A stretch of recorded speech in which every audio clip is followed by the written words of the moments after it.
Good morning, good afternoon, good evening, and welcome to Bitcoin and Beyond. I am Melanie Carstens, and I'm your host this evening. And I am very excited to be talking to Blaize Wallace today. Welcome, Blaize. Melanie, great to meet you and be on the show. Yeah, it's so great to meet you. It's so funny. I was thinking to myself earlier, like just before the show, I suddenly got so nervous and I was like, I feel like I'm going on a date. You know that feeling? It's like, I've never met this guy and I'm going on a blind date. Like, what do I say to him? So that's good. That's easier than being on a podcast. Lots of dates, very few podcasts. So, we have to sit here for an hour and talk in front of everybody. Exactly. Yeah. Exactly. Well, anyway, it's so good to have you here. For those of you who don't know Blaize, he is the GM at Trust Machines and one of the builders at you've kind of founded, or what is your involvement with Granite? Yeah, so I'm a founding, sorry, I got windows all over the place on my computer. I'm a founding contributor at Granite. So Trust Machines is a product studio building products in Bitcoin space. As a general manager there, I lead their DeFi efforts, and Granite is the first protocol that we are launching. Nice. So I've been there for about the last 2 years working on various DeFi protocols, and Granite's the first one that's coming to fruition. Nice. Okay. Well, I want to talk about all that just now, but I kind of want to get to know you, like as if I would, if we were on a date, because then, not that I'm coming on to you, I'm happily married, but I just wanted to know who you were. So I thought, like, one of my best ways to find out what somebody's like is to ask them what they like to read. And if they don't like to read, then do they watch movies? What else is there something else? Do you read a lot? I do, yeah. So I don't really watch TV or movies that much. I would say my reading varies between, we'll say, Bitcoin-oriented books. Let's go along the style of like Lynn Alden, Broken Money. Sci-fi, if I want to read fiction, which I rarely read because I find it to be a little bit addictive, and I'll stop sleeping and working out and eating, and I'll just like dive into a book. But lately I've been going back through the Ian Banks Culture series, which is phenomenal. And then when I'm not doing that, it's more like Buddhist philosophy books. So It's kind of where the focus goes. Oh, wow. Okay. So we have got stuff in common. This is exciting. Which of those? Yeah, pretty much. Well, I'd say all of the above. Well, yeah, let's go through it. So Bitcoin-oriented books, very into, obviously, and just reading in Bitcoin as well, prolifically on, the internet and in my ears, Audible. When I say I read, I mean a lot of the time Audible. And then Buddhist, I have studied all the mystics. I started this journey like when I was at varsity. I became like radically interested in like finding one religion, like what was that core of all the religions. Because I've always been very anti-institution and all that sort of stuff. And I think Buddhism, Taoism, those kind of things really appeal to me. And then there's this Japanese religion. It's where they were all on this island. They were totally excluded. I can't remember what it is. It's Chinese. And they were, Japanese, on this island, totally excluded. And they thought that they were the only people in the whole wide world. And they had this exquisite relationship with nature. And that was their religion, Very interesting. So, yeah. But then, okay, so I'm currently reading Hyperspace. I've not heard of that. Okay. I'm fascinated with time travel, like obsessed. And the idea that it's not like, in Back to the Future where or like Star Trek, where you go like, beam me up, Scotty, and you're like, vroom, through the air. It's like consciousness can be sent back and forward in time.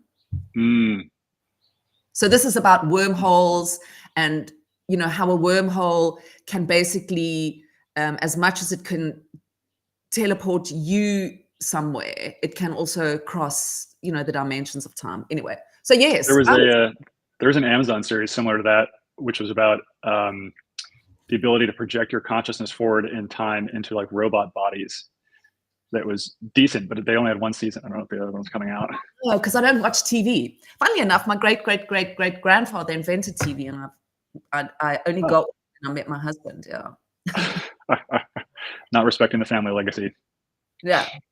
I don't like TV, but reading, yeah. Okay, but I'll check it out. So anyway, so similarities there, right?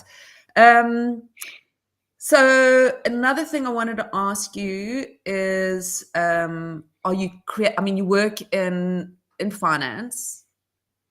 Do you kind of have an outlet, like a creative outlet, or like do you play a musical instrument, or do you kind of write philosophical writings?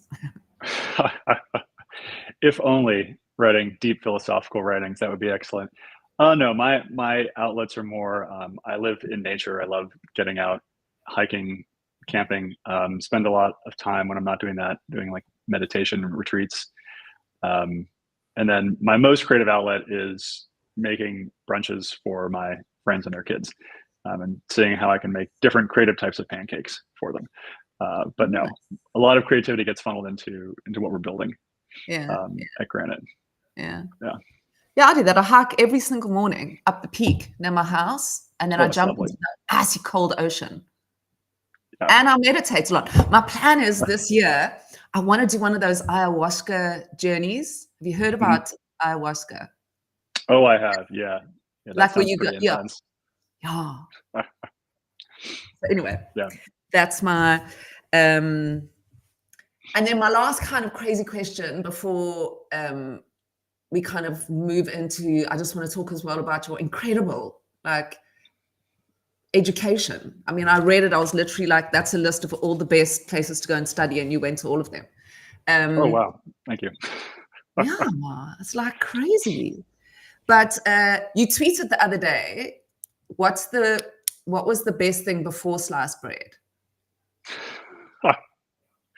And like you've got all these like serious tweets, and then just randomly that popped up.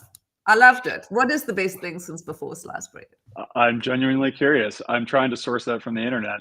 I feel like I probably should have asserted that something was, because everyone likes to correct people but not answer questions. So maybe next time I try that. Did you put it in ChatGPT? I have not.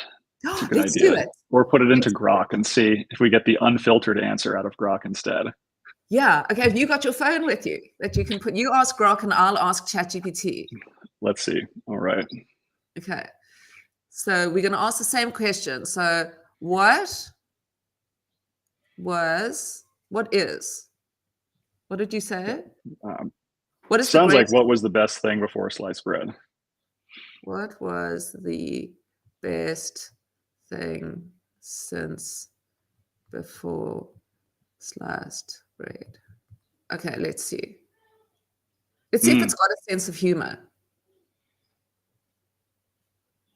Oh my God. So it gives me a summary of like where that saying comes from, which apparently was from a bread slicing machine, which I'd never known.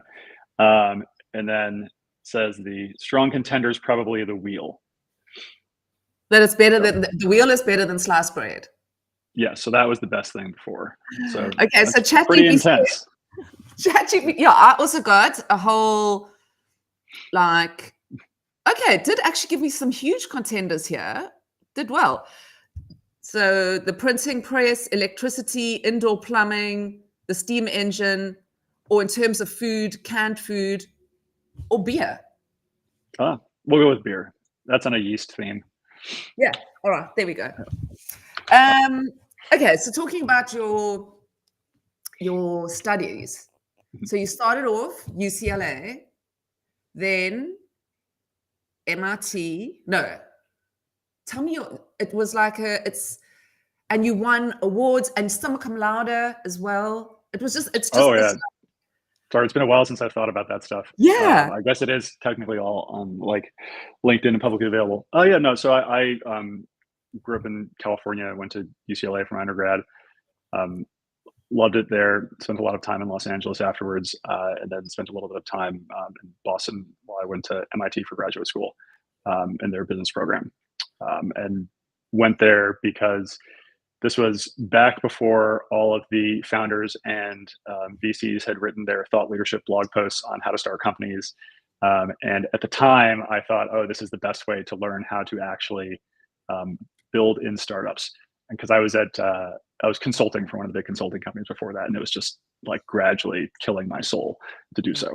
So I went to MIT to learn how to start companies, which ironically you really don't need to do. At this point, I feel like there's so much information out there about how to do it today. So I probably wouldn't do the same thing if I went back and did it all again today.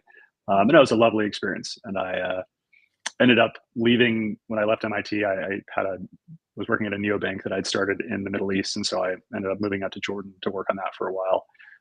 The company didn't succeed, but it kind of kickstarted my journey into startups. And I've been involved as either a founder or early executive in startups ever since then.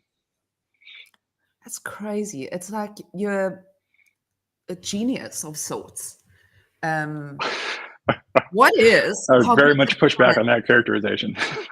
Pardon? I very much push back on that characterization. Okay. Definitely not. No, good at taking tests. Well, I mean, to some people, it would be. They just haven't been in those shoes, but I appreciate it. It's very flattering. Thank you.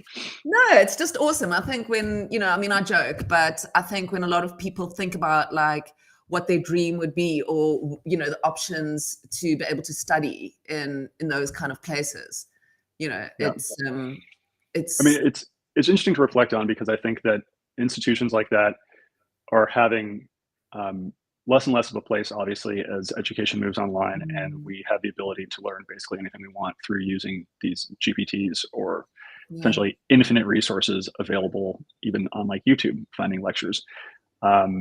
So like, I'm genuinely curious if these institutions have as much of a role or any role like 20 years from now. Like, what will my kids end up aspiring to do in terms of university? Will they even think about these things, or will they have taught themselves everything they want to know through their AI tutors? So it's both interesting because like it's almost a relic of like a different time educationally in society, like how you got ahead, and I don't really think it applies as much today. No, and actually, it's a good thing, because it allows education to be, before it was kind of limited to those who could afford those opportunities. And now it's 100% open. Yeah, well, as long as you have internet, and hopefully that's going to become more and more accessible as we go along. But yeah, correct. I mean, I look at my son, and I had kind of, I went to varsity. I took it very seriously, and it was always in the back of my mind that I would be, that I'd love my son to have that opportunity as well. That's kind of my, when you're a parent, you kind of think like the greatest thing you can do is give your child an education, and it seems these days they give it to themselves. Anything he wants to learn. He's into coding at the moment and building games and whatever, editing. He just goes online, Well, it's fascinating because it's almost at the point now where education is more accessible than basic resources. It's like with the internet, and like you could, use edX and literally watch many Harvard, or even like most Harvard, MIT courses, and you might not have access to clean water. And so it's kind of wild how like information education has become, or is becoming, essentially unlimited for everybody across the globe. And over time, that's what's going to change the inaccessibility to water. Ultimately, you're going to have people, because I mean, the biggest problem with society is the fact that, education and money was for a few, whereas now if you open up the gates to education, and you're eventually going to have the freedom lies in that, I think. I think it dovetails pretty nicely into a conversation about Bitcoin and crypto too, because I've been involved in startups now for the last dozen years, and the startup ecosystem is starting to take off in a lot of places around the world, but it still is very concentrated around San Francisco, Silicon Valley, like major US centers where they have a lot of both venture capital presence, but also multiple generations of founders who can be advisors and like tutor other founders. And crypto and Bitcoin is the first time I've seen a startup environment essentially become globally native first, with ICOs and with just like completely decentralized, anonymous access to capital. What you're starting to see is like the best founders are just sourced from all over the world, and everybody has equal opportunities. Yeah. Which I will say, as a founder and builder, is both exciting but also challenging, because now there's like a massively larger competition pool. But yeah, it's fascinating. I think that, or I hope that like we see this continue with all startups, not just crypto startups, this global access to capital and talent. We've noticed it particularly. I was part of the D grants. And I noticed it very much there. It was, we didn't have the sort of traditional crypto founders coming forward. It was people from all over the show with all sorts of different backgrounds. And, it was super cool. So yeah, I think let's talk a little bit about Bitcoin. I'm interested, before we get into sort of Granite and talking about that, I'm curious about this. I wrote an article the other day about a circular economy, about Bitcoin existing without the US dollar. So just having something like, you have obviously Bitcoin as the reserve, then you have Stacks bringing in the smart contracts, sBTC bridging that, and then says something like USDH as your stable coin. Do you think that Bitcoin could ever exist without the dollar? Could ever, I mean, that's a broad statement. Yes, I think it could exist without the dollar. And that's an interesting, I think I read a similar tweet to this respect by Jacob over at Hermetica, which is, excellent founder, phenomenal product. I think the crucial part in that whole loop that we just identified, though, is that technically, that involves Bitcoin without the dollar, but not Bitcoin without stable value, because Hermetica is providing a USD pegged stable value with Bitcoin as the collateral backing asset. Bitcoin is a volatile asset, and hopefully it retains its volatility for a good period of time. This is why, a lot of us think that it's going to become one of the leading capital assets in the world, and that will involve a lot of upside volatility, and also as part of that, a lot of downside volatility sporadically. It's going to be, I think, pretty hard to run most financial operations using an asset that is that volatile. And so we will need some kind of stable asset that pegs back probably to the dollar as like the leading contender. Eventually, might it move to a period of lower volatility where people start to price in Bitcoin directly? Yeah, I think it probably will, but that might take dozens of years, hundreds of years, who knows? But today, it's like, ask yourself, if you were going to want to take out a mortgage to buy a house, like, would you want to borrow in dollars or would you want to borrow in Bitcoin?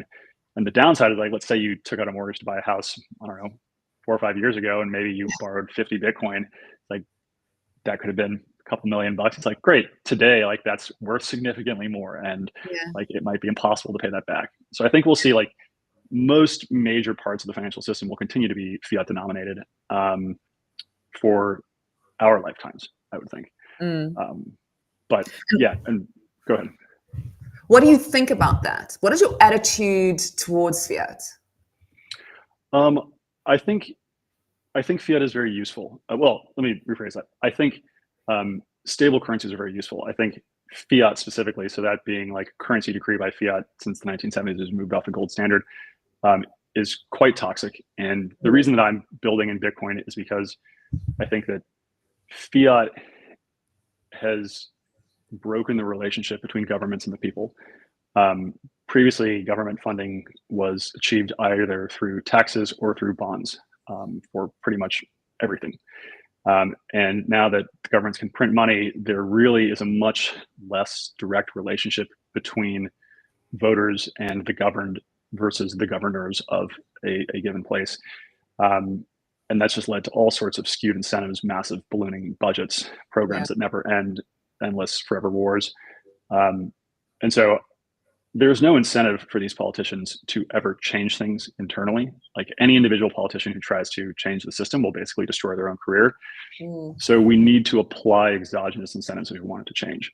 And Bitcoin is the only thing I've ever seen that could be that exogenous incentive. And so I think fiat is quite toxic in its current form. And the purpose of Bitcoin is to provide that pressure to help reform the system. But the idea of a stable monetary asset, relatively stable, that like we use for daily transactions, I think is totally required, especially in like the way the economy currently works today. Yeah. And I'm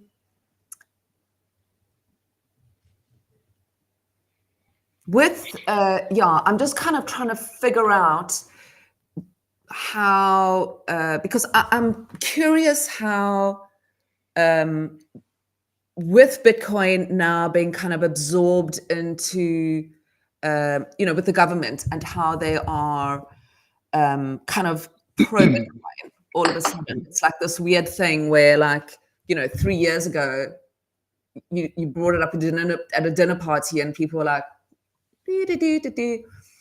and now all of a sudden you've got the presidents of the United States going like, yay, Bitcoin.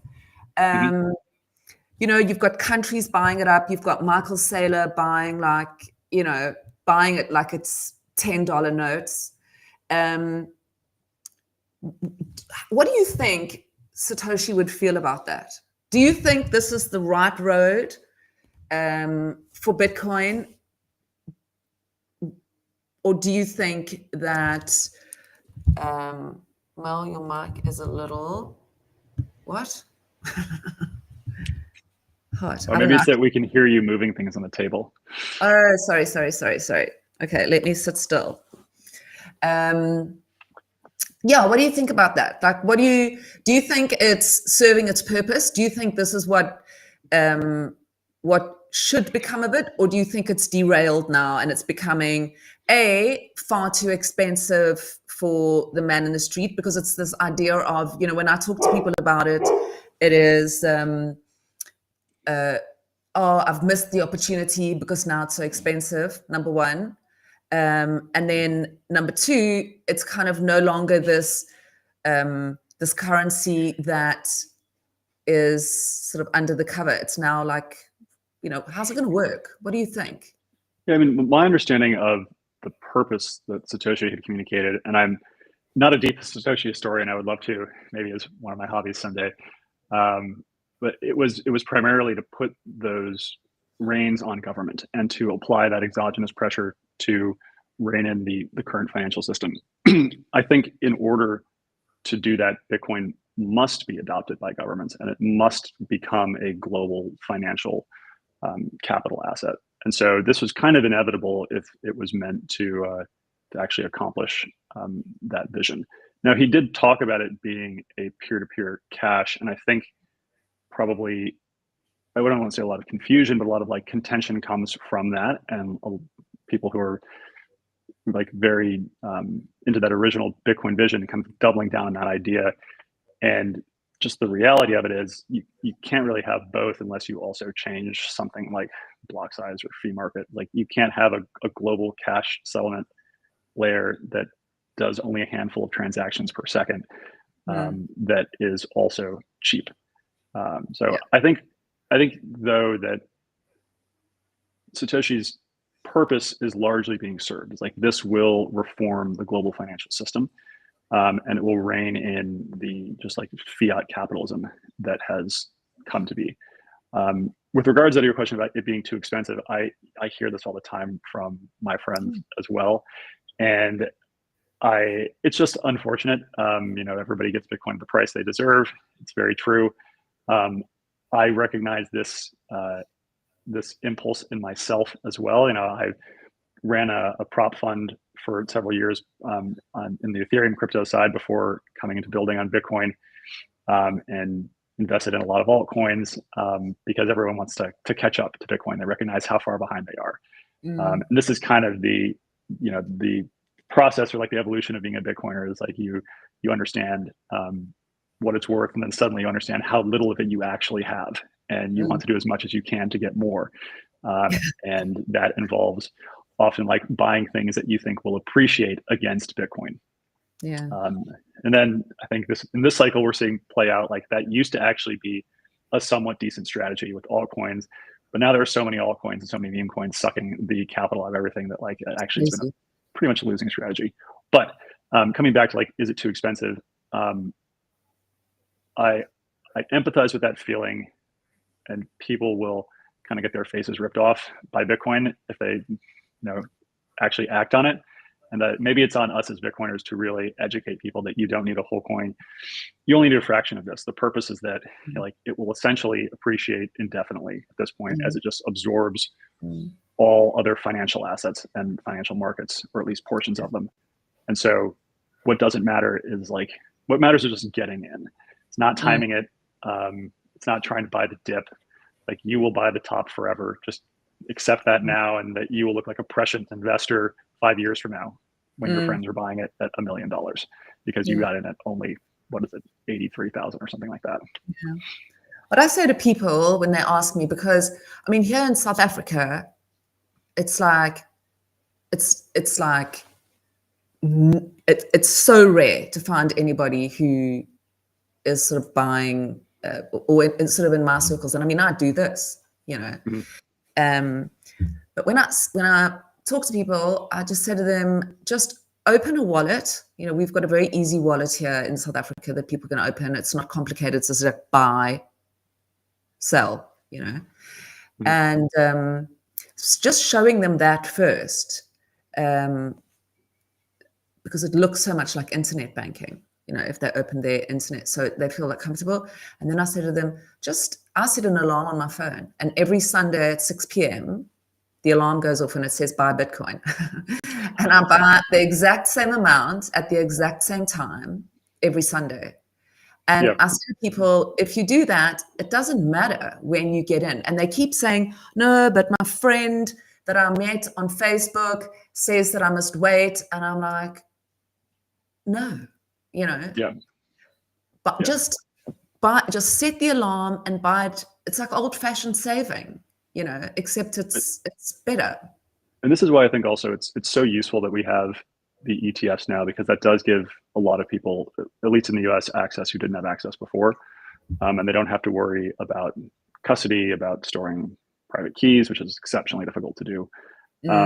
So I'm also very in favor of like the more institutionalized financialization like that, of like having ETFs and other products that people will access that give them exposure to Bitcoin.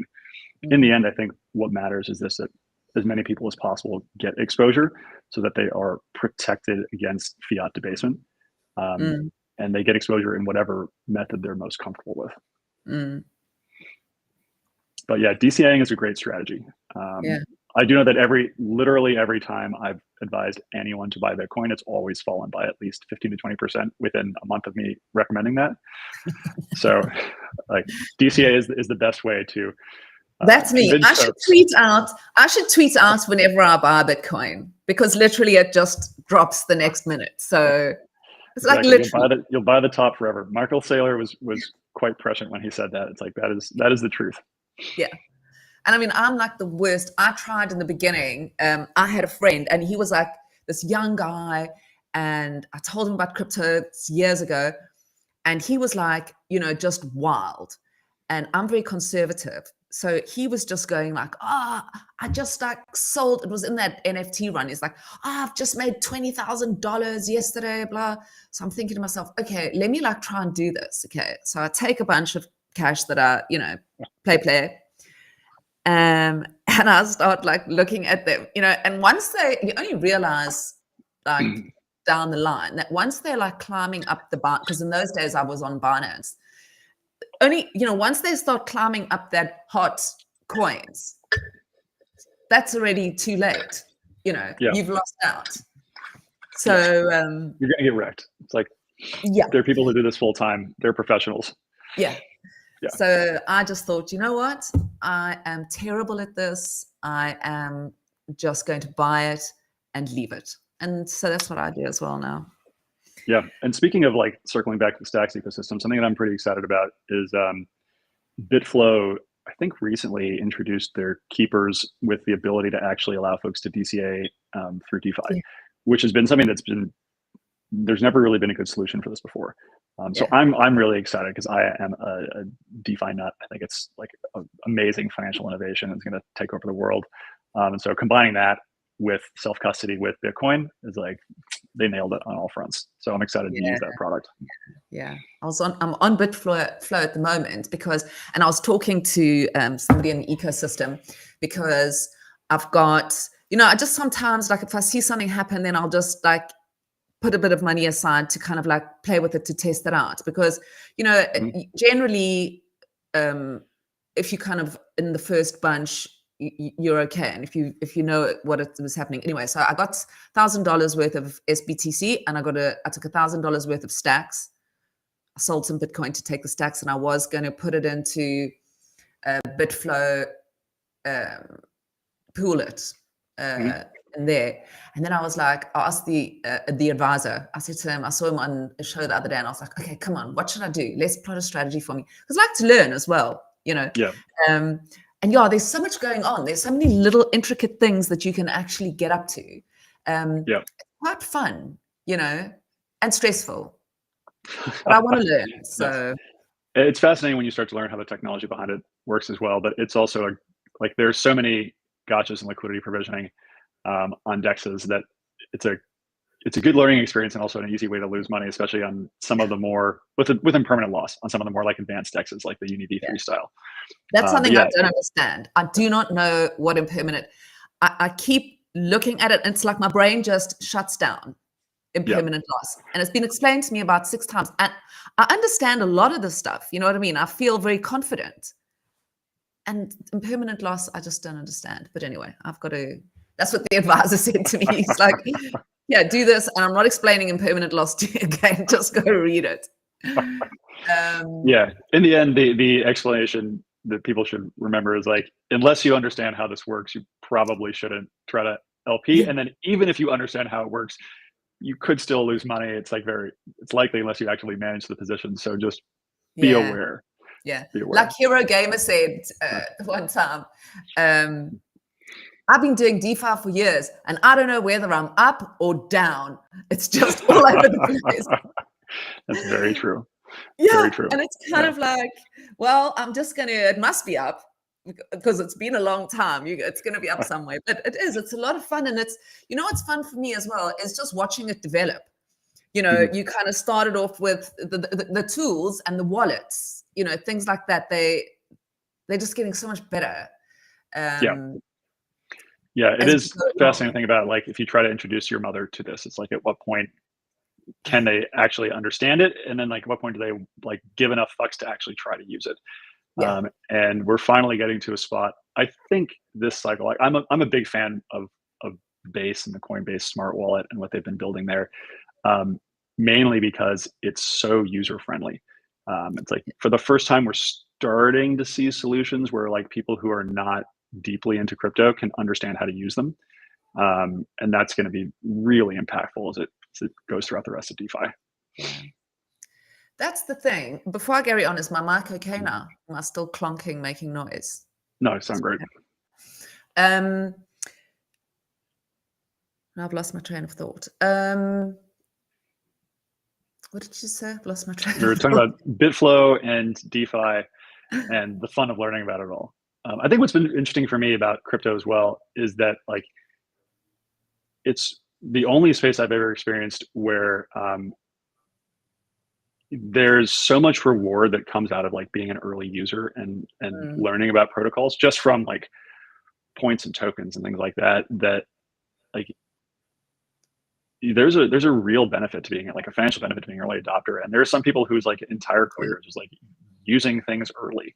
And I think it's amazing as well how you can kind of just meet people on X, like what I'm doing now, just reach out to somebody, say, hey, I'm doing this. We're all here trying to do something to help this grow and hopefully try and, make a difference. We're all come to Bitcoin and came to to Stacks through that, or Trust Machines, or it was because of a reason, not like on Solana buying, a meme coin. It's real builders on Stacks. It's incredible stuff that's being built. Oh, that's what I wanted to say actually, was did you see Crypto Dude, the thing he's built called Boost?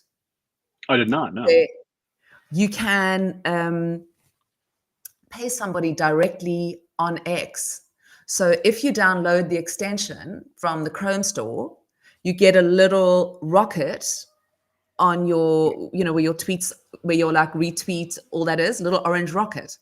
Mm-hmm. And if you click on that, you can send from your wallet directly to somebody else's BTC, as long as their name, so my name, mel.btc, not my handle, but my name. Linked to your Stacks address. Yeah. Yeah. And it just sends the money like instantaneously on X. So we do, on the morning show, we play games with, at the end of it, with Skullcoin. And there's every day, there's, currencies up for grabs, and the people get paid that way. And stuff that Rosa is building as well. Incredible things. So I think there's been this, it's weird, like, even though it's very quiet on Stacks, there's still this rumble in the jungle underneath since sBTC and Nakamoto. There's a lot of stuff that's being built, and I'm super excited to see where it goes. Yeah, and I think we've seen it's been very, never really going to say it's been odd in the crypto markets, because all crypto markets are odd, but DeFi has been pretty quiet for the last couple of months in general, especially with the price action being down. And we had this, huge Bitcoin L2 mania last year, where there were 75 Bitcoin L2s that raised funds, and now everyone has to actually deliver. And I'm very optimistic about Stacks. They have live functioning technology. They have a good community of builders, a real clear use case, and they're one of the only L2s that's actually live today. And I do think that once sBTC withdrawals are enabled, we'll start to see some real movement in the ecosystem. Because right now, if you think about the folks who would come in at this point in time with sBTC, they were the earliest of early adopters of this. There's risk, and they can't withdraw. And so there's it takes a very specific type of person to YOLO in Bitcoin today. And a lot of that risk is being directly addressed over the next couple of months with just as the pool grows, and also as withdrawals are enabled. And so we'll start to see things that are applicable to more and more Bitcoiners. So yeah, I'm really excited to see what happens with Stacks over the rest of this year. Yeah, me too. I think specifically, I keep sort of playing around with it in my mind. I glance around at other ecosystems. I try and keep up to date with what's going on in the main ones. And I just see this, even though it's small and intimate, which in itself is amazing. These guys and girls are building, solidly, and coming up with, I think, very innovative things. So yeah, talking about Stacks and L2s, are there any that you think could be a player? And do you see, how do you see that all kind of changing the landscape? Because I also think Stacks is in the front of the race. It's been, I look at Manib and his commitment, through, remember in the early days when it was just everybody was just oh, it's a scam, it's this, it's that, Miami coin is a scam. Yeah, I think actually, so I wouldn't prognosticate on who wins at this point, No. Because everyone's taking different technological approaches, different smart contract environment approaches, different approaches to bootstrapping their ecosystems. I think Stacks does have a good lead, and my personal hypothesis, and one of the reasons that I'm building on Stacks, is that for people who hold Bitcoin, and I'm not just Bitcoiners per se, because that word means different things to different people, but everyone who uses DeFi also holds Bitcoin. by and large, I've spoken to a ton of these user research interviews, and like DeFi degenerates, of which I would consider myself to be one, like also put a significant amount of capital in Bitcoin that they're not YOLOing into random protocols. And I think the thing that will determine which of these ecosystems wins is the mechanism for bringing Bitcoin, like bridging it into that ecosystem. And so Stacks today is pretty much the only ecosystem that has a like truly trust minimized, decentralized mechanism of bridging Bitcoin in. And this is sBTC, which just launched in December, and it's continuously going through upgrades now. And there's a really interesting roadmap for where it's going to go over the next couple of years. But I haven't seen yet like really compelling bridging mechanisms from other ecosystems. A lot of them are just like multi-sigs or federated multi-sigs. So that's what I'm keeping an eye on. But outside of that, like I have no idea like who will potentially win this. And oftentimes in like the history of technology, it's not the best tech that wins, it's the best go-to-market that wins, or it's something else that determines the winner. So we're going to see. But I mean, you mentioned like Manib and like this commitment to this, and I truly do think that actually is a major differentiator for Stacks, because there's pretty much like no question at this point that he is dedicated to Bitcoin and building on Bitcoin, and he is not a scammer. Like he's been in this game longer than anybody else. And so just having him here on our side as like the face of this movement, I think is a huge win already.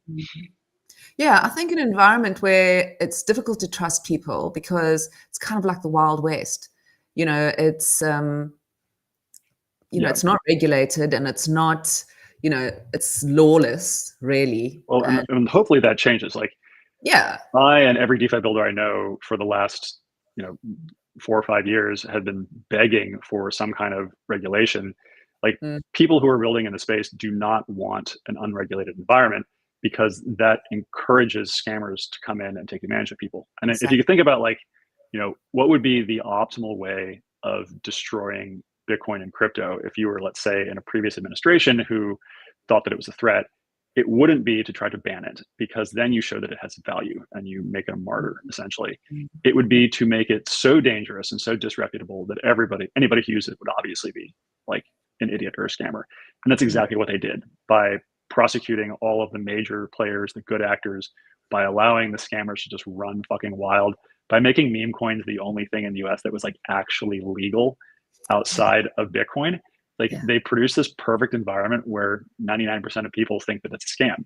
So it was a very well crafted play to like take down the ecosystem.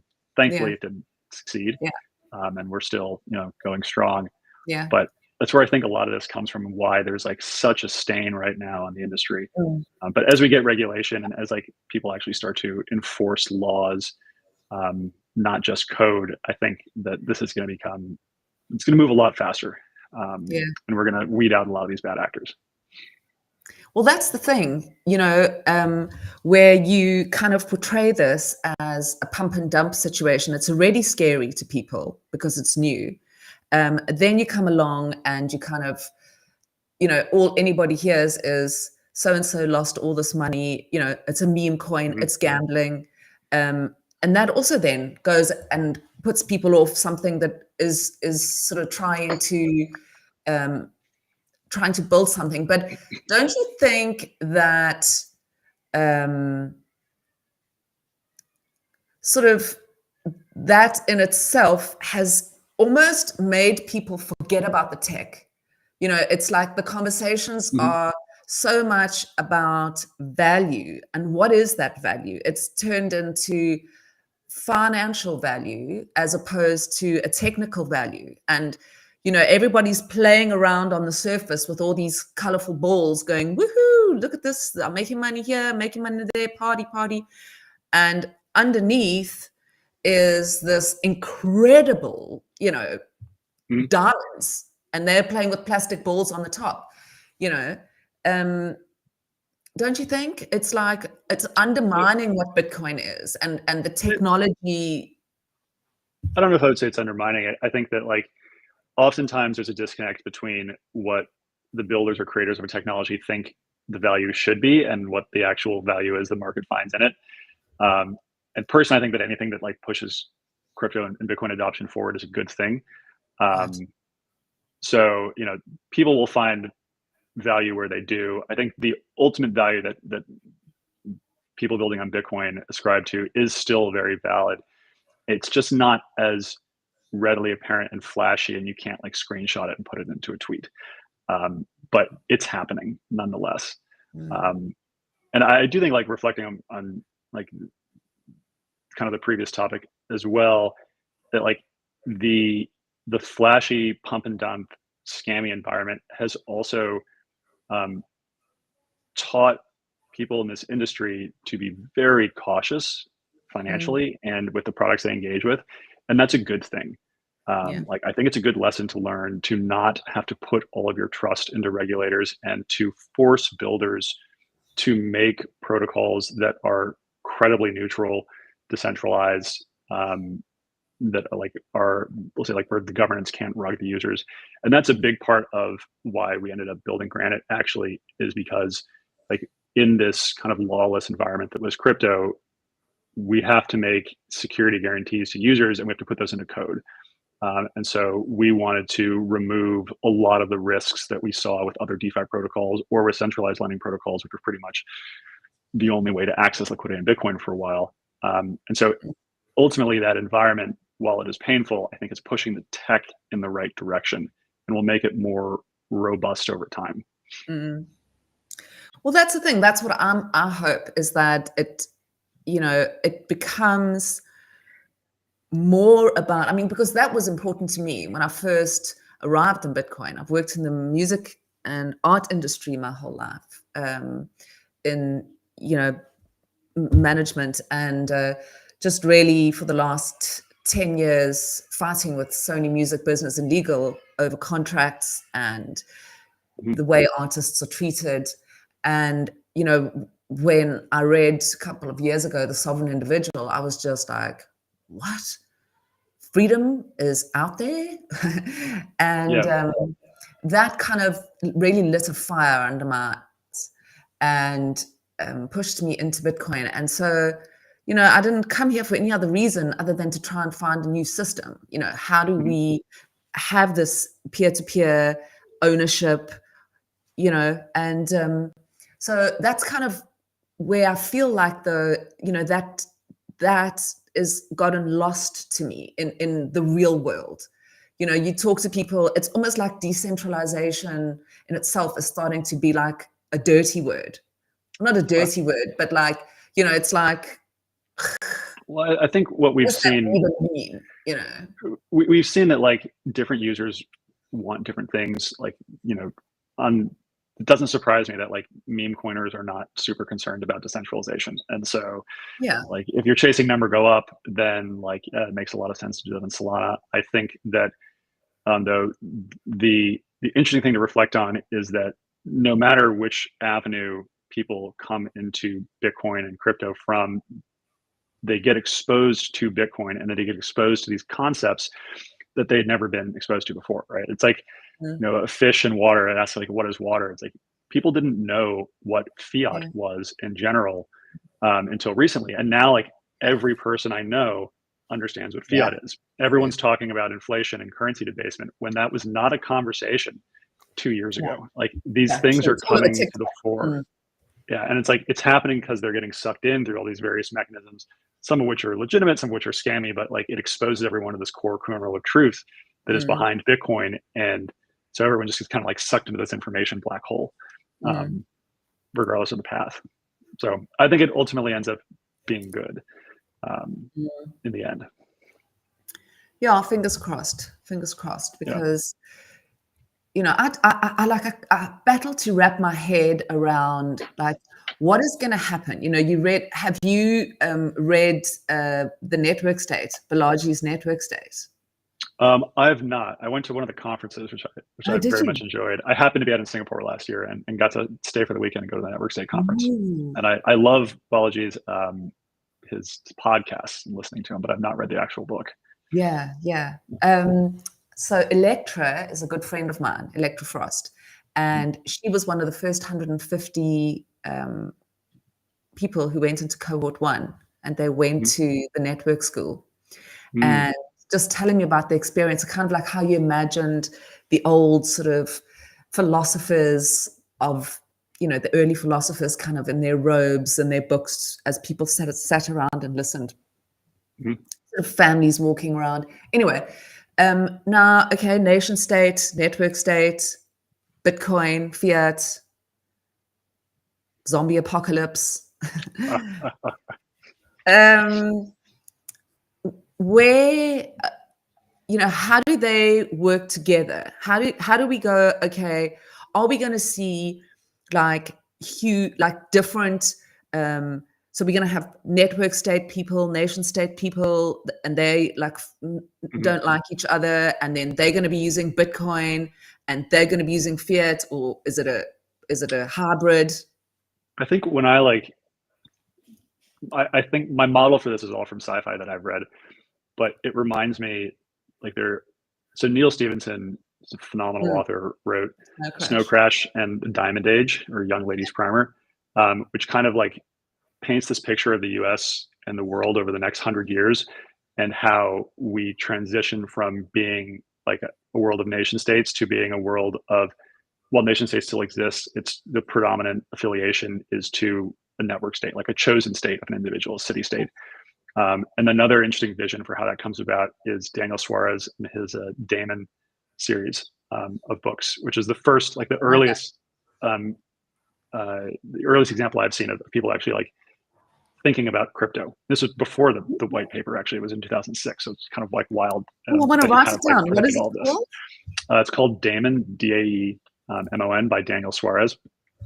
But I think how this, I mean, I'm not a futurist by any means, trying to figure out how things go. But I think an interesting thing that Balaji pointed out that I find to be true is that people are less and less kind of affiliated towards their nation state or their geographical area. And now that we're so connected online to each other, more and more affiliated to those like-minded individuals they find online. So we are actually like creating these virtual networks where like you and I have met, we're friends, we're in different countries. A lot of people who I'm very close to, who my values align the most with, are people who live in different states or different countries that I've met through this Bitcoin journey. And so Bitcoin probably becomes a network state of some sort.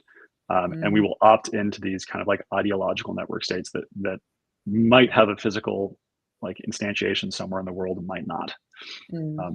But yeah, those are the three books that I think about, like how I would see this potentially evolving. There will be some chaos, and ultimately it probably will lead to people living in and being involved with communities that they're much more aligned with than just people they happen to be born next to.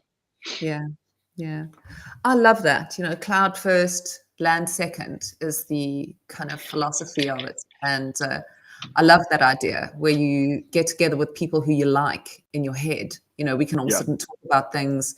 I mean, how often do you just find yourself at a party and you're looking around and you're just like, oh my God. Well, I think this is what's like so fascinating about DeFi to me too, is that like if we think about like things that are physical versus things that are purely digital, the way we've engaged in finance in the past, and like people's access to financial opportunity has been almost purely based on what geographic region they happened to be born into. And so like I was lucky, I was born in the US. And so I had access to a lot of financial services that other people don't have throughout the world, and like a relatively stable system. But there are many countries where I would not have access to a currency that can hold any value at all, or like maybe no access to banking. That's like my country. So I come from a country where that's the truth. Yeah, and one of my first companies I tried to launch, this neobank way back in the day, was trying to bank unbanked individuals. And so the fascinating thing about DeFi is it is that kind of like network state instantiation of finance, where we build Granite, this Bitcoin liquidity protocol, we put it out on stacks, and it will live on stacks forever. It will be functional forever without any geographic like nexus, and like the community will manage it and upgrade it, and people can use it with completely permissionlessly, anonymously from that point forward. And so this is like the promise of building a DeFi, is like suddenly you're not building a bank I'm in San Francisco, it's like for those some regional bank in San Francisco, I'm building a tool that anybody can use forever to make their lives better and to access financial services. And so maybe finance is actually one of the first areas that we see that kind of like moves this network state model through DeFi. Yeah, and you can build, it's not brick and mortar buildings. You can build your product for people, miles, thousands of miles between you. Yeah. Well, the interesting thing about people who are building like in the US, for example, because the regulatory environment's been so strict, or we'll say like both strict and not strict here, is that we are de facto building for users who are not US based, because most US based users like find it difficult to access these platforms. So like very much, I would expect most Granite users to not be based in the US right now. Let's like talk most about crypto that. users. Yeah. Because we've kind of spent our hour randomly going down weird little rabbit holes. Well, let's speed run Granite in the last couple minutes. Yeah, this is my unfortunate way of interviewing people. I said to somebody the other day, everything I advertise, I'm going to talk about. I don't talk about. That's why it's called Bitcoin and beyond, because I'm a futurist. We're in the beyond already. Okay, yeah, let's go. Let's talk about Granite. Okay, so so for now it's waitlist. Nobody can actually use the platform. So just so everybody listening, so it's actually closed beta right now. So the waitlist is access to closed beta, but we do have a couple hundred users who are on at this point in time, and we are actively growing that. So I would say for folks who are interested, apply to the waitlist. We're letting people off the waitlist into the protocol every day. But I can give a quick. Oh yeah, well, perfect. I'll go on it and let you in today. Thank you. The quick plug for Granite is I spend a lot of time over the last couple of years in Ethereum DeFi and talking to folks who are Bitcoin holders and even like Ethereum DeFi founders, Ethereum and Solana. And what was fascinating is that like the vast majority of people, myself included, even those who are DeFi builders, do not use DeFi with Bitcoin, because Bitcoin is seen as a sacrosanct asset and you do not want to take any risk with it. Like if you think something's gonna be around in 100 years, the amount of risk you should take with it is basically zero. Yes. Which makes it though, like it's this catch-22. It's like, how does it become useful then? And so what we wanted to do and we aspire to do with Granite is to identify what the risks are that people actually take when they use Bitcoin in DeFi and when they use Bitcoin in centralized lending, and mitigate or minimize as many of those as possible. Okay. And so we went through a lot of like user research interview cycles. I was basing this also on my own experience and issues that I'd had with using DeFi. And we've launched what I believe is the most risk minimized Bitcoin liquidity protocol that exists today. And our North Star for how we make every product decision is, can we minimize risk? Can we enhance our security posture? So we make a lot of protocol limiting decisions that will limit TVL, that will limit like revenue the protocol generates in order to enhance security. That's always what we ask ourselves first, which is also part of the reason that we ended up building on stacks and why we're ending up building with sBTC. But yeah, this is our long-term vision that we are like laser focused on. Yeah, and to reflect on like what you just mentioned, we launched in January with a closed beta. We're bringing people off of the wait list. We're bringing people off the wait list every day to like come and use the platform. I expect we'll probably open the beta in the next couple of months, but we're being very intentional about like testing everything, making sure that like we've audited many times at this point. We have the largest bug bounty in stacks, and like we want to be 150,000 bug bounty going out at the moment, something like that. Yeah. So that's our intent, is to make this the most risk minimized platform that one can use to borrow against their Bitcoin. Now, so say now you allow me in, right? So this is just like for the absolute, I don't understand DeFi person. Me. Okay, I do understand it. I'm trying to sound like I do understand it a bit. Okay, so now I've got, what do I need? Bitcoin, I need sBTC, I need stacks. I can use all of those. So right now. And then what can I do? What is rehypothecation? It's a dirty word. I've never seen that term before. That's good to know. Maybe we rephrase this on the site. So rehypothecation is the way that banks and protocols will generate yield. And it essentially is lending out collateral assets. So a big part of the like collapse in Celsius and BlockFi and these centralized lenders in the last cycle is that they were rehypothecating the collateral that depositors had put into the protocol in order to earn yield. So like if you borrowed on Celsius, you would earn 5-8% on your Bitcoin while you had a loan against it. And that's because they were taking your Bitcoin, giving it to, I believe, Genesis, which is, it was an excellent company, but like Genesis was lending it out to hedge funds and market makers and others to like use in their trading. And this is all laid out in their terms of service, and it was very clear. But like what most people don't think about, trope at this point, is like, if you don't know where the yield comes from, you are the yield. And so like if you put your Bitcoin or your crypto into a protocol as collateral and you're earning a yield on it, that is coming from somewhere. And in DeFi, that's almost always from rehypothecation, where it's being lent out to others. Normally, like under normal market circumstances, that's not an issue. But we know that like Bitcoin is not a normal market. It's very volatile. And it introduces a couple of like edge risks that are actually pretty serious, where there are scenarios where like you go to withdraw your collateral and it's simply not in the protocol because it's been lent out to somebody else. And then you just have to hope that somebody puts more Bitcoin in the protocol and you take it out. So one of the core principles of Granite is that we never rehypothecate collateral. So the entire protocol is built around the use case of getting liquidity in stablecoin form off of your Bitcoin.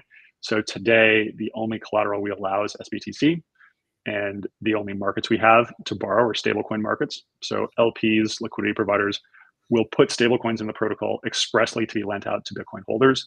And then Bitcoin holders will put sBTC in as collateral. It's never lent out to anybody. It stays in their vault. And that means that when they pay off their loan, it's always going to be there. There's no chance that it's not in the protocol.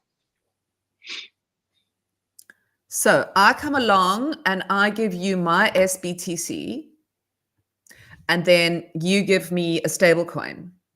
Yeah, and crucially, and then I can go and do anything. Also, is that you're not giving us your sBTC. So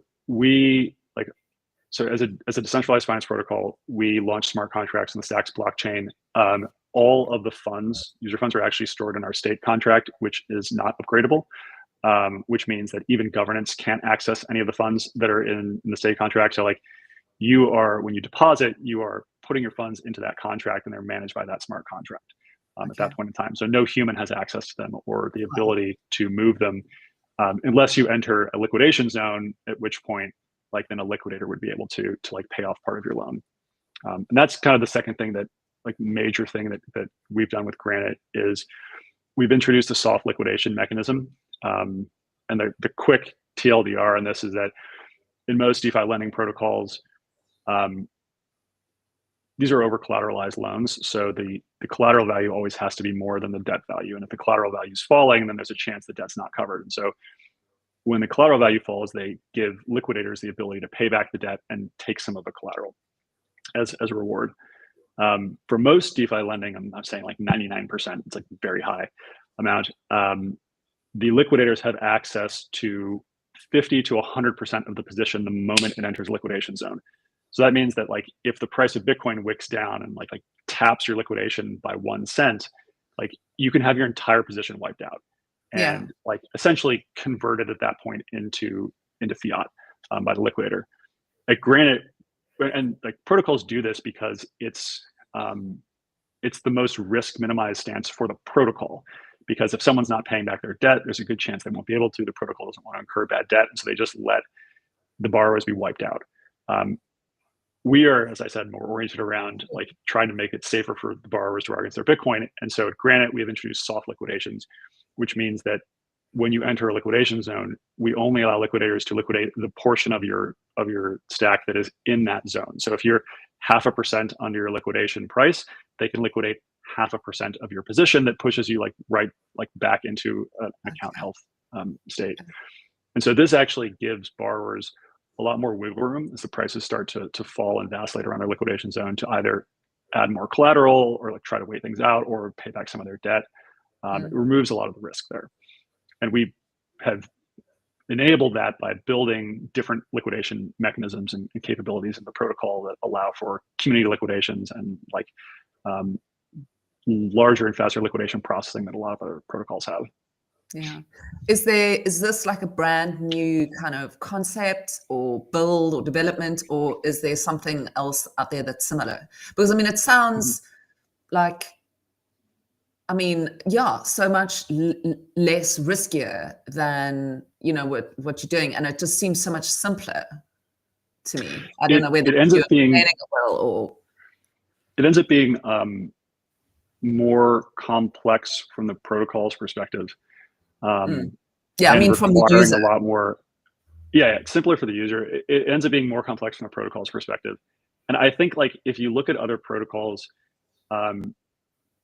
we have a very specific use case of trying to like unlock Bitcoin liquidity or liquidity against like cold Bitcoin.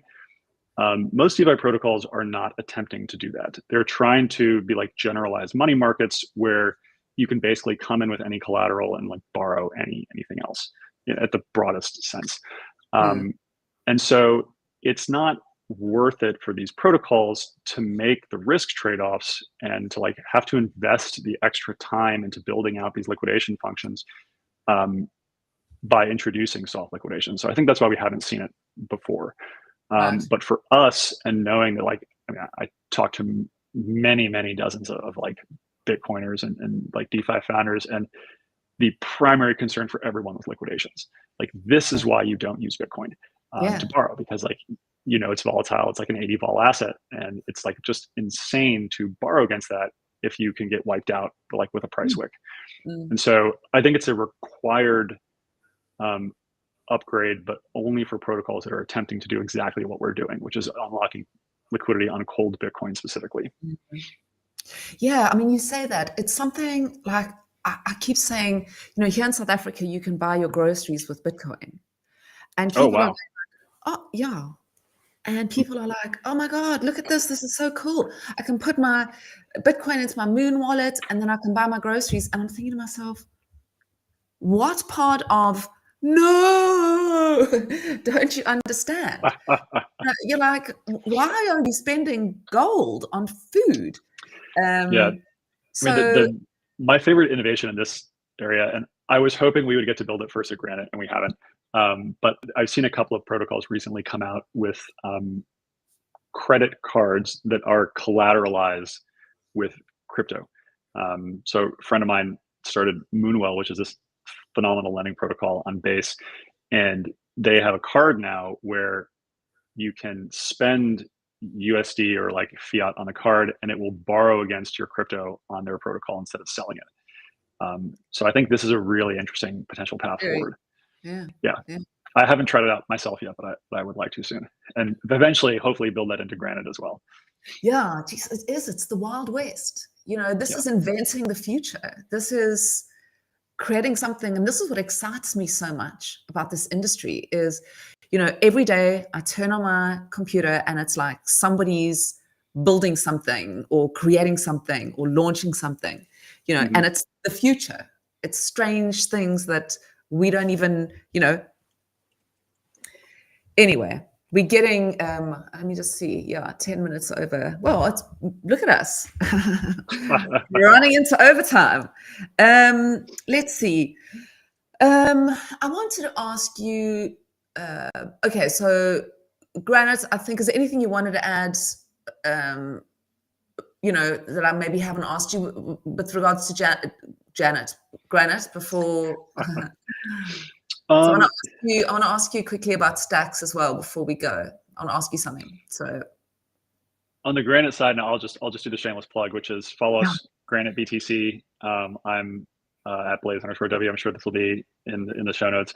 But yeah, we are really interested in working with Bitcoin holders and trying to understand like how they think about liquidity against their Bitcoin and risk. And so get in contact with me, like even if you don't use the protocol, I would love to talk to you, because we are truly like trying to identify every single one of those risk vectors and mitigate or minimize it as much as possible.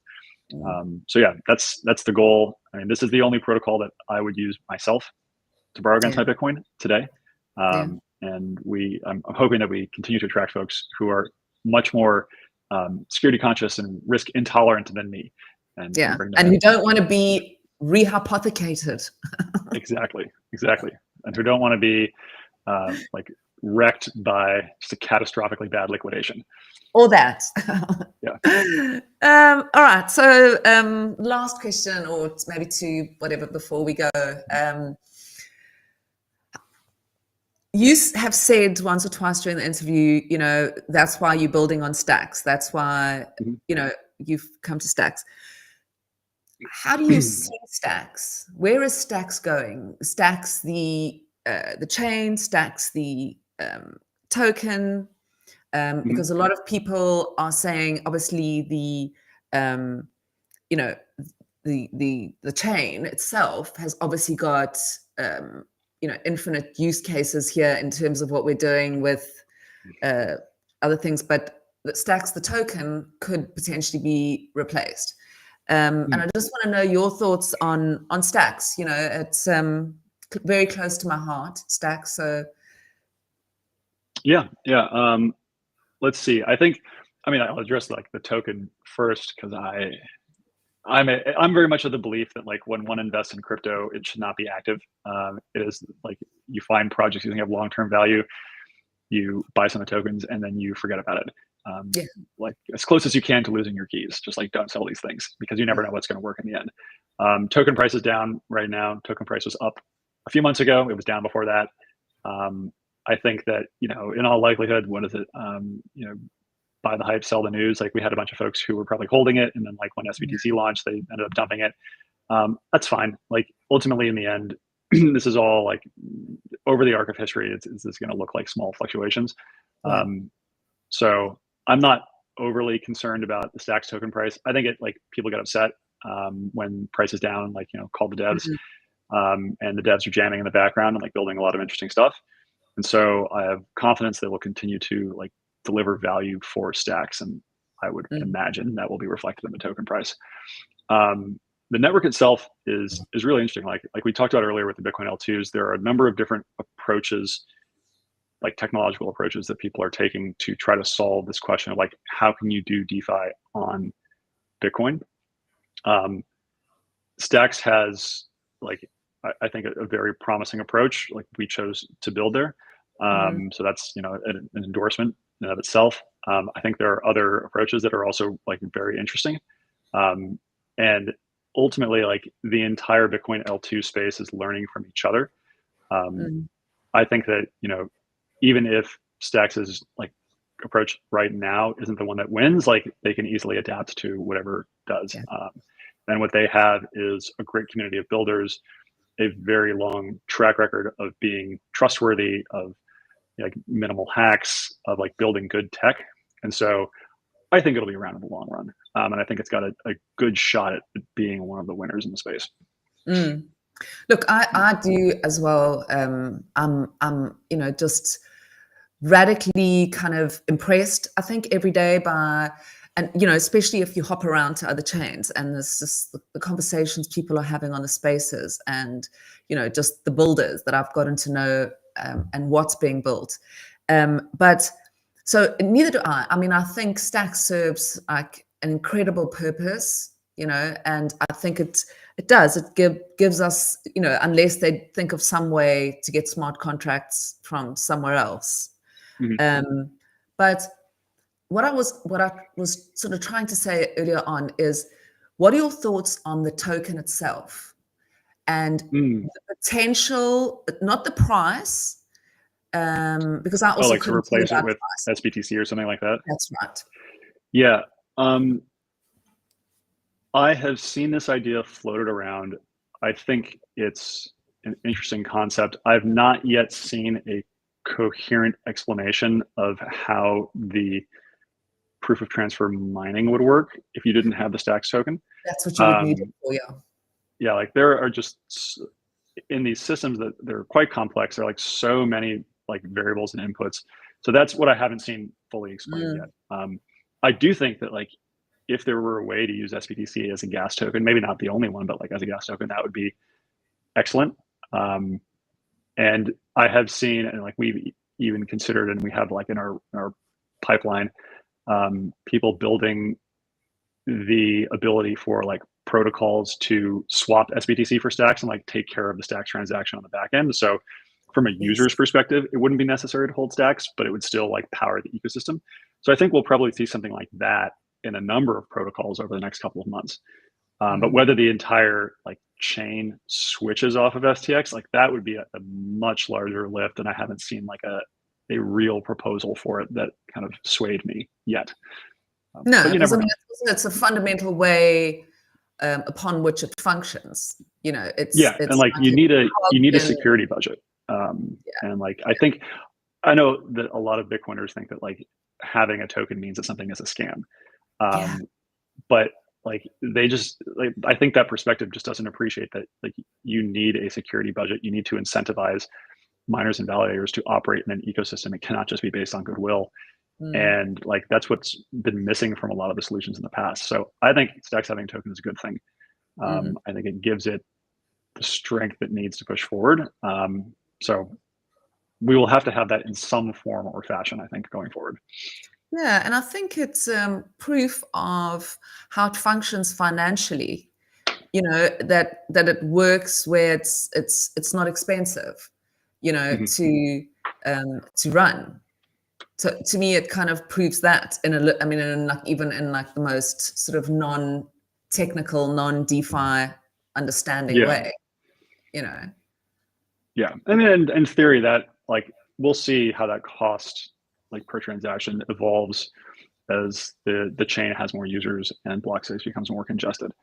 And you know, Bitcoin is very divisible. So like if we use Bitcoin as a gas token, then in theory you could also use like smaller like divisibilities of Bitcoin into that. But yeah. I wouldn't want to use my Bitcoin for anything. The way I see it is, no, I wouldn't either. You know, to me, and that's why I'm kind of been trying to, you know, thinking of this circular economy that excludes fiat. That's why it's been sort of playing around in my mind, because I'm thinking to myself, okay, I don't like fiat. I think, you know, obviously it's got its place, but if I could extricate myself from where it's going, you know, as a you know, a data, it's more than what it's going to be now. You know, it's going to own your data. It's going to be linked to the ownership of your data. So to me, that's scary. Yeah, these CBDCs are like really dystopian. There we go. So you're kind of looking at a situation where, you know, whatever is linked to your wallet knows everything about you from the minute you're born. You know, it knows, and you become part of the algorithm. So it knows what you want before you want it. I mean, it starts becoming really scary. And then it has access to all this information, every email you've written, every conversation you've had, every doctor visit you've had. And there's sort of stuff I was reading where it was saying that the doctors will be able to tell you if you're going to get sick, because they'll have 6 people in their area phone in that say, you know, they've got the cough, and then it'll be like, okay, you better nobody go to work today because we have to stop the cough, you know. So then I'm sort of thinking to myself, you know, Lorne is with Nillian, the blind computer, and I'm kind of thinking, you know, with AI and with CBDC, and you're going like, well, what are we walking into? Like, we think we're free now, we're so not free. Now we're going to be even less than free. You know, no, they're like real dystopian pathways that we can walk down now. I think that like what this is making me reflect on though is that like this transparency of information to the government, we have not solved that problem in crypto. So like we have to keep in mind that like one of the big issues right now with how most blockchains are constructed, Bitcoin and Stacks and Ethereum and all these like are part of this, is that if I make a payment to you, you can then go find my wallet and go find every linked payment that I ever made in all of my other wallets. And like, we need, you know, some kind of obfuscation layer, some kind of privacy to make crypto like truly a thing that can be used for transactions without just like massively doxing all of the users. So future tech for somebody to build. But yeah, I think crypto is the best way we have of avoiding CBDCs right now, but has some of those characteristics already built in unintentionally, that we need to architect out. Yeah, that's the thing. You kind of don't want to be so exposed. And I think, we need to, I think what's going to be important is to build things around it that, who is it that's building something about, I can't remember now. I was talking to somebody the other day about it, where, you can, and that's, well, anyway, where data protection becomes so important, where you can sort of isolate yourself from this weird situation that we've got coming for us. Anyway, all right. Let's see. What else haven't I asked you that I wanted to Let's do. ask? I'm gonna have to run here shortly. So let's do like maybe one or two more questions. Yeah, just one last question. I was going to ask you what you think Bitcoin would become. That was my last question, but I think we've already kind of covered what we think Bitcoin, what it will become.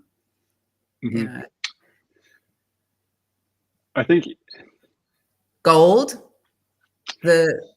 No, I think that there's like a real argument. Well, if we're talking about like market cap wise, so I think there are two ways to kind of answer that. One is like, what is the market cap, or like what is the value of Bitcoin? But the other is like, what could it become in terms of like a societal change force?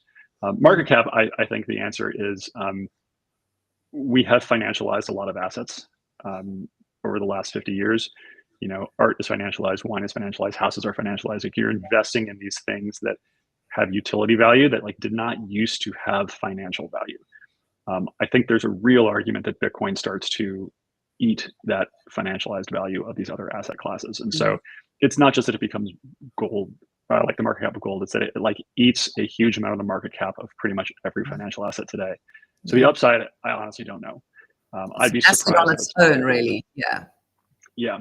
But I think what it becomes outside of that is like, this is the change agent to like roll back kind of the evils that we've seen from fiat, from like governments being completely disconnected from the will of their citizenry and being able to execute whatever programs they want without people having any way of pushing back. So like, this is the exogenous force that we need. This will change the world for the better, because it will finally allow folks to hold their governments accountable and to again have a real direct say in what governments do.